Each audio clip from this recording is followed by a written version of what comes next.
private, you're not going to want to start this conversation in the middle of a group, and you're not going to want to be interrupted. So you want it to be a place that you can close the door, have your conversation, take care of business, and be done. All right, so planning stage is, you know what you want to accomplish. You know you need to have the conversation from the assessment phase, right? You don't need to control the outcome. This is going to be the hardest one to get used to. And you know where the meeting will be. Seems pretty logical, right? All right, so now we get to meet. The moment you've all been waiting for.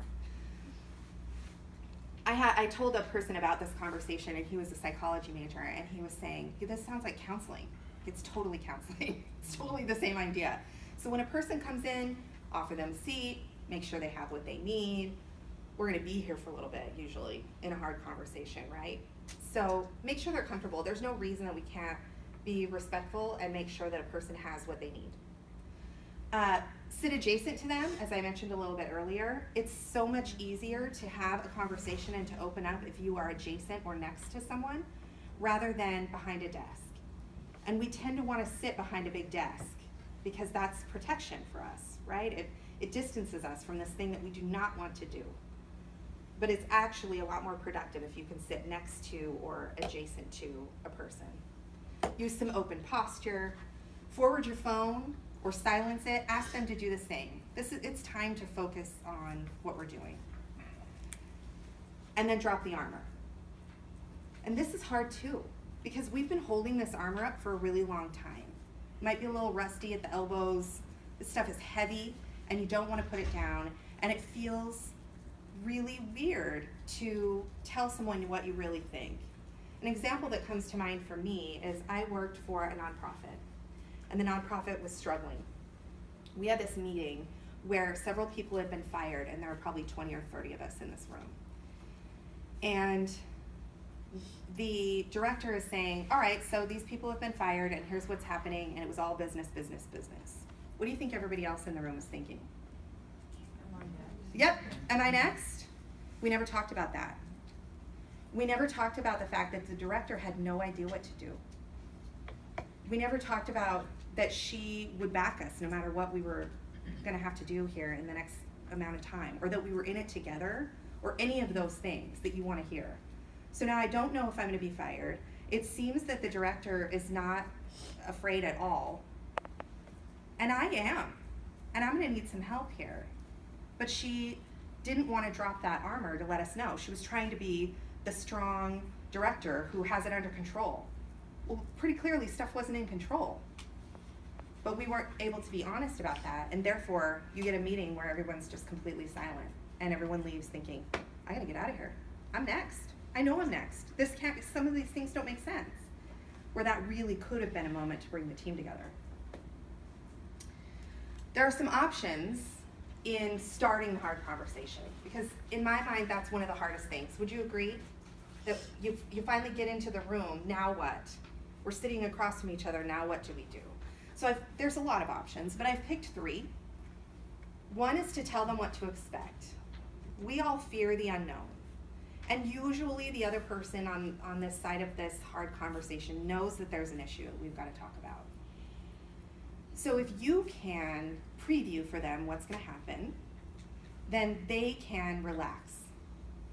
So, for example, say you've got to let someone go today. You bring them into the office and you say, all right, my job here today is to let you go. This is how it's going to go. I'm going to tell you the reasons why. I'm going to give you an opportunity to talk to me about anything you need, or what you're scared of, or what you're mad about. And then we're going to talk about what the next steps are going to be. And I'll be with you through this whole process. Hard to do. But as a listener, if that were you, then you know, all right, well, I mean, that's not the news I wanted to hear, but I'm going to get a chance to speak. I'm going to hear some things. And I'm not going to be alone once I leave this situation. Someone's going to help me figure this out. Does that seem crazy? I feel like there's a lot of stillness from that. Anybody ever done this kind of approach in a conversation? I don't think it ever worked out that way. it's options to try. So you can give a preview. It doesn't have to be a conversation that hard. You can say, okay, we're here to talk about this.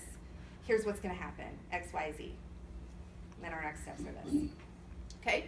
You can also make a statement and then wait. This one's hard to do too because we like to fill the silence, especially when we're uncomfortable. So I had a conversation once where I had an employee who smelled like alcohol every single day, every day. And the staff's kind of starting to complain and we're like, oh, there might be an issue here. I had no idea what was gonna happen. But I brought her into my office and I sat her down and I said, you smell like alcohol every day and I'm worried about you. And I waited. Really, really, really tough to do.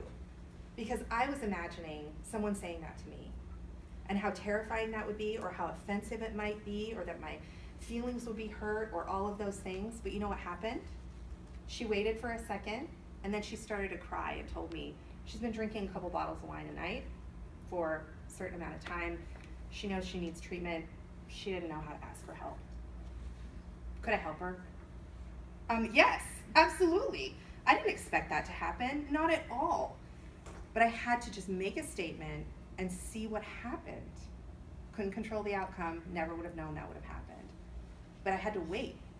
And if you can imagine the silence when you say that to someone, and then you've got to wait for them to respond. You can also ask a question. So, do you know why we're meeting today? Do you have any reason, any understanding why we're here? Seems kind of silly, but sometimes a person might not know. And if you think that they already know and they've got a defense for whatever it is, and they're angry or whatever, you might as well just let them talk for a while and get it out. So you ask them a question to open the door, let them get out all the things. Once they're out on the table, all right, so we can deal with this. And during that, you need to remember it's not about you. It might seem like it is. I mean, we've all been yelled at in an occasion. It might seem like it's about you, but this isn't about you. You're opening the door for them to let all of that information out so that you can get it out on the table and deal with it. Any questions about that? Oh, so much silence. Okay, one of the most important things you can do, besides being vulnerable in these meetings and saying what you really are feeling. So, and these two things go together, I'm trying to not step on them, is ask more questions. Get really curious about what would make a well-meaning, completely normal person act this way. Give them the benefit of the doubt.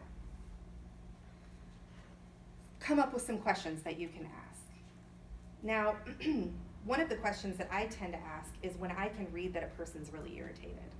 So you can all imagine being stonewalled in these meetings, right? Where you try to start a conversation and the person's staring you down.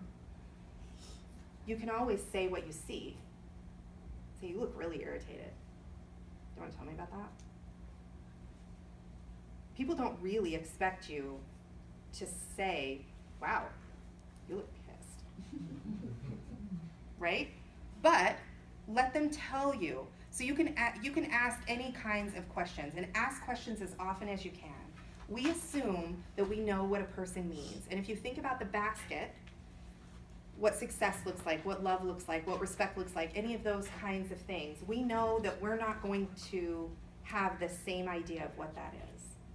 So we need to ask some questions to get clear about that.